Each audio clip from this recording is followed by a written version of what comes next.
Welcome fans in South Africa. Welcome fans in the US. This is the first time Trump meets South Africa. Yes. So anyway, so the point we're making is that Trump is dismissive of Africa, and that ties in with what our story is going to be today. We're talking about a lot of people, Republicans and Democrats alike, are telling Trump that when he comes in, he should punish South Africa if they continue to support Russia. Supposedly, I don't think South Africa is supporting Russia. They're in alignment with Russia economically and might be aligned with them militarily, even though there's no proof. But South Africa is a sovereign nation and should be able to do There's so. proof. And Oh. also, and also, the U.S. is a sovereign nation, and if they want to cut trade with South Africa, to me, it's fair game as long as you don't go to war with them. They say they want to stop giving them duty tax free, as if South Africa cares about that. South Africa's destiny is determined by its ground resources, and that's why South Africa is aligned with Russia and China and Iran because the BRICS countries are about commodities. So if I were South Africans, don't get mad about Trump and then dismissing you because that's the way the world should be, and you should dismiss America and focus on your own economy because nothing comes good out of doing business with America, Britain, and France. What do you? Some of these African leaders, they are still thinking that probably Trump is not going to go on with his agenda of American first. So I believe they are going to be very, very disappointed because I know Trump that all these African projects that America wastes a lot of your tax money on, it won't happen Yeah, in this yeah. next And my thing is alone. that, this is the problem now. We as Africans have become used to it because of the way the world economy works. That the West is our caretaker, and also even China, Russia, they're our caretakers. And how dare they stop taking care of us? We have to remember they weren't just taking care of us; they're exploiting us. So at some point, we have to go out. It's just like when you turn 18, your dad says, "No more free food, man. You got to go out there, go to school, and do your own thing." Now it's time for Africa to stop saying, "Oh, America shouldn't sanction us or whatever." Say, okay, good, thank you for sanctioning me, or thank you for ignoring me and for not helping me, because what I'm supposed to be doing is taking care of myself. What do you think, Afalabi? Yeah. Well, I agree with you, but I think it's a very fine line that South Africa is trading because on the Yeah. trade side, they have a lot to benefit. About 180 billion rands of exported mineral resources is going to be You come affected. close again. Your thing cuts Yes, again. Yeah. yes, I said about 100 billion rand worth of goods are exported in Yeah. form of mineral resources. And if they don't trade this fine line, it's going to affect them. It's going to affect South Africa more because Here's they here's why want I to. disagree with you. Here's why I disagree with you. Once the BRICS market will take everything they have. For example, um, they put sanctions on Russia, Europe. It didn't affect Russia's sale of oil because China and India were ready to consume it. So what I'm saying is that the West is losing its buying power so that South Africa doesn't have to trade. Same thing with South Africa. South Africa doesn't have to trade with any country if they have the proper education system and knows how to, because they already have all their resources. South Africa can be internal like the US. But regardless of that, South Africans' goods are going to be consumed by people from China, From from BRICS, India, from and BRICS. mark my words, European companies will still deal with them around their governments if they can make money. What do you think, Saeed? Yeah. Oh, okay. I was going to Uh, Oh step no, in. Kunle, jump in. as you Oh, Yeah. let Saeed So quickly I go. Then said, Kunle. want. okay, Okay. Sorry, Kunle was about to jump in. Then you can go. Sorry about that, Yeah. So Saeed. I My want what fault. I okay. wanted to say. I wanted Yeah. to say was that in response, I noticed that South Africa did actually respond to Trump's threats because in the last, I think, 36 hours, they're bringing new charges in the ICC and ICJ courts Jews. against Yeah. the United States and United Kingdom for Yeah. aiding and abetting And sorry, the sorry, Holocaust Kunle, just to confront you, for Gaza. everybody to have context. Sorry, Kunle, for context. So they threatened South Africa that if they continue supporting Israel, also that they would punish them. Yes. And like Kunle is saying, the first thing South Africa did was double down on their support. Thank you. Continue. Yeah. Exactly. Yeah. And that support can be construed as being in line with the military alliance with the Houthis, who are stopping the trade, and Iran, who are simply defending themselves but are being And demonized Hezbollah in for doing Lebanon. so. And Hezbollah, And yeah. then Although Hezbollah's getting and their then asses whooped. Russia, Yeah. yes, and then Russia ensuring that Hezbollah or Lebanese OPC are well armed, Hamas, the OPC equivalent for Gaza, I think it's so clear that that they South can. Africa is providing raw materials for So Russia, and not for yes, Russia, so that's for the movement. Yeah. yes. So there's that perceived link of of understanding when it comes to the region between South Africa and Russia. So I'm taking it back to that. Yeah. Although there shouldn't be a link like that, because I mean genocide is genocide, but when you're on the same page, it can be construed as seeing as Russia and South Africa on the same page. They entertain each other's presidents. Yeah. They could be. It looks like a military alliance. And here's the thing. And here's the thing, if it is, then so be it, because South Africa is a sovereign nation. And gone are the days, because you know that if this was 1995, the U.S. will be sending troops to South Africa now. Gone are the days where the West can tell African nations what to do. What do you think, Said? Also, one other very dangerous thing, South Africa is a major trade route. They can stop that. Yeah, but here's the thing. Here's the thing. The U.S. has no justification for putting aggression towards South Africa. So they have to step very carefully, because they can't do that. But I do think that when Trump comes in, he's not going to worry about that, because Trump is a make America great again guy. But I don't think he's going to step back from the Israel thing. But I don't think he's going to fight South Africa over that, because the real fight is what is the UN going to do? Are they going to uphold those criminal charges against Israel? I doubt that they will. Yeah, which is why I think fast becoming like the League of Nations. Oh yeah, UN is here's what the UN is. It's basically, if you're China, Russia, or America, only your interests and your causes get fought, because they have all these veto powers. The UN is not a place that any African country needs to be, because if somebody attacks us unreasonably, the UN will not jump in for us. But we're going a little bit off track. It's a rubber stamp for the West. Yeah. Well, can you repeat that again, Kole, please? Yeah. Yes. The UN has become a rubber stamp for the West. Yeah, that's what it's become. That's it. But that's the problem. Yeah. So what are your thoughts in general, Said, before we go to Afolabi? I know Afolabi is like, I did most of the research. Why can't I say my part too? But, me and Afolabi are the invigilators. We're the facilitators. So let's see what Said has to say. I'm wishing that Trump should carry out his threat about the tax that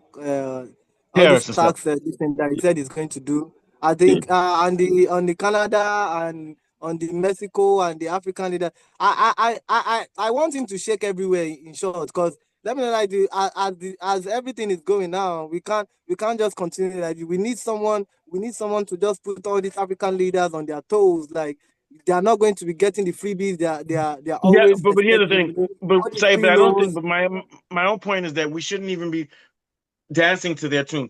We should be doing like what those guys are doing in Burkina Faso and in Nigeria. We should be looking inwards and taking control of our resources. And also, our leaders are not ready. Sorry. They are not ready for that. They're not ready. And not only, it's a double problem. Since Gaddafi died, African leaders are not working together. And it's even worse within African countries. Nigeria is in political disarray. South Africa is in political disarray. Not to mention there's xenophobia. South Africans don't like people from Zimbabwe, Mozambique, Nigeria. Nigerians like the rest of Africa, but we still want to be following what France and Britain say. So we need a Pan-African by some leaders to divide us. I think it's the leaders. I think they are underestimating all these our political leaders. Yeah, but we always say the leaders, but my thing is that no country is as good unless your citizens are mobilized together and are intelligent. You won't do well, because the leaders are the problem, but the leaders are few and they're controlling millions of people. So I always say it's the people's fault, because at some point the people have to come together and do a revolution. They do it in France. Let me give you one example. Let me give you one example. In France, if the government says we're going to raise the work week by 1 hour, France, they burn the whole city and they shut it down, and they never allow their government to bully them. That's what Nigeria and other countries need to do. France continually goes on strikes and causes trouble. That's why Macron had to dance to their tune. France has been doing that. France cut off the heads of its people. France has a tradition of cutting off the heads of the elite. I quite agree with what we as Africans need to follow that same. But in Nigeria and African level, we have been so conquered. We have been so conquered to the fact that we can't even fight for our rights. Not even talk about. That's not why. Let me explain why it can't work. The reason it can't work is because Nigerian politicians, Nigerian government is not actually really dependent on taxes from the people working. All they need to do is keep the refineries pumping to make whatever money they want. Okay, but you can have a national strike, But whatever's going on, if those private companies are still pumping oil, they can ignore everything that's going on. If you have a and just national keep strike, it's pumping going to it. affect other sectors. But if you were going to do it in Nigeria, River State and those places, their leader, they have to have ground roots movements, which makes sure that even the oil doesn't get. They cause so much chaos that the oil can't be produced Yes. Stop the oil timely. be taken. That's the only Yeah, way you can stop So yeah, and how are we going that's to achieve that when we are divided? That's what I'm saying. It still goes The back to what I'm protest saying, can't that work. we are not Protest can't work divided is to no, what I'm Kuna, I'm saying. not talking about understand how protest. we I'm talking about You have national to stop the strike. oil. I'm talking about national strike, and what I mean by national Yeah. strike is also shut down the oil, so no work gets done in Yes. Nigeria. Yeah, and It's that's what the I. oil. What were you going It's to? that oil So strike that is yeah, important. strike away. That's key. So let's go to Saeed then quickly. Then we'll go back to Afolabi, who's waiting to get his part into. Anyway, So what were you saying, Saeed? Yeah, to further buttress my point, what I'm trying to yeah. say is African leaders, assuming we have a very visionary African leader, these are agendas, these are projects that he can physically put his mind and strength into it, like say, oh, I want to change the mindset of my citizens. I want to, Yeah, the I leaders don't can want do us it. to depend, Yeah. I don't want us to depend on the West anymore. But we have not had any African leader that actually have it in mind that he or she doesn't want to No, we depend had on them. We had them West. in the West. '60s. Know what Sankara, happens? Lumumba, Yeah. When we Lumumba, have those leaders, even they Murtala now Muhammad, get even Murtala compromised. Muhammad, even Murtala And Muhammad. yeah, they're either killed or bribed, but they're compromised. Either they're Yeah. bribed out, No, we like used to have them. that ugly one, Even Rawlings, like that and ugly now you Labour have the guy. Party You chap, have the guy Traore, the guy in or Nigeria Shomole.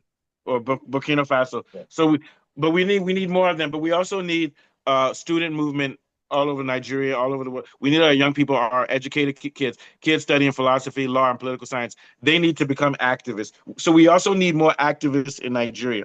What do you think, Afolabi? Even Tinubu was an activist purportedly. Yeah, I'm not but going to say has allegedly been Tinubu. At compromised some too. point, yeah, during Tinubu's that been 99 compromised, but period, he's a good person. he was. So let's In the go to 90s, Afolabi. yes.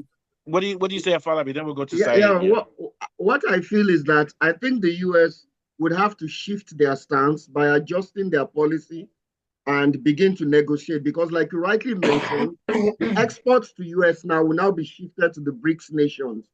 And that would affect, I think it's the dollar that is being targeted. There's too much. Oh yeah, the dollar's going down in about 5 or 10 years at this rate because they're creating alternative economies. And so the BRICS nations don't want to depend so much on the dollar. And if America continues to use tariffs, they use tariff as a tool, as a weapon to adjust market imbalance. If they continue to do this, the focus it'll backfire.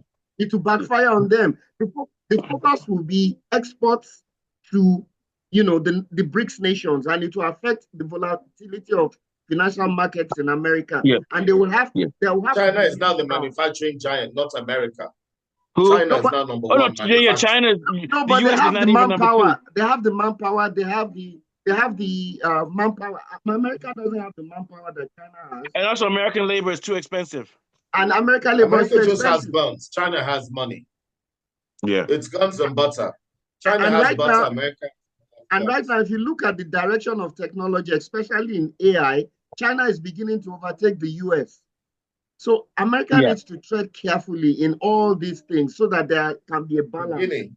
When you look at America, if you look at America, it's the same model of how Rome fell apart.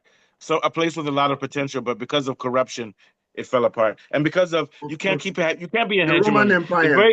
It's very expensive to be an empire and then also try to take care of your family. That's why I'm saying China and Russia, they're not trying to be empires, but what they are is they're power players in the trade game. And I feel they can't bully South Africa the way they bully you can't bully South Africa. Other West African nations, because South Africa is far more advanced. They are far more advanced in terms of development compared to the West African countries. This has been a great show. So we're going to go, Trump, don't be angry, or we still love you. But hey, Africa, we got to stand on our own too.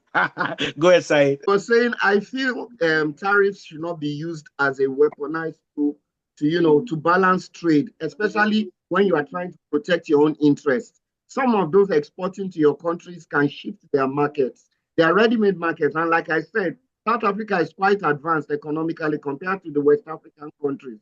So they have a choice. And their target here is to make the dollar weaker. And if they continue to do that, America would suffer. Like you said, it would backfire on them eventually. Yeah. So what America is doing with With each There should sanction be a that middle America does, ground. There should be a yeah, balance. with each sanction that America does, they're just making the rest of the world become Less move away dependent from on it. them. So, for example, let's say I say, "Oh, you guys do this on the show," and I stop bullying you. Eventually, you guys will be like, "Nah, let's just go do our own show and leave Moose by himself." I'm serious. You understand what I'm trying to say? So, I'm using that as an example. That's what's happening with the world. They're like, okay, U.S. took first time ever showed that the dollar is not guaranteed. The U.S. seized all of Russia's dollars after Russia attacked Ukraine, which is illegal because that was Russia's money. But they're saying, oh, because we print it, we can seize it because we control the banking era. And that was a sign to China, Russia, and the rest of the world that you better make your own economic systems and not depend on the dollar. Because if tomorrow they say, oh, we don't like your show, Moose, the U.S. government can say I'm an enemy of the U.S. and take my money from my bank. Of course. But if of I'm course, under the Chinese system or Swift system where I'm getting paid by those guys, they can't take the money. Of course. You see what I'm saying? Absolutely. Yeah. Yeah. So raising tariffs, all it does is make the American taxpayer pay more for the goods. It doesn't affect China one itty bitty bit. What it does do, however, is it raises more money for the U.S. government. And as to whether Trump has a particular plan for use for that money is another thing to be seen, because that can be the only real reason I can see for raising the tariff. Sorry, it's very dusty out here. It's a very I know you had a cold. It's getting better though. It's Ramadan season. Yeah, that's why I have water beside me as well. It's very dry. You guys, what I had used to be water, but Jesus Christ touched it and turned it to wine. Turned it to wine. Red wine. Red wine. It's good for the heart anyway. You have to remember, this is his time of the year. He's Sagittarius, so he blessed me.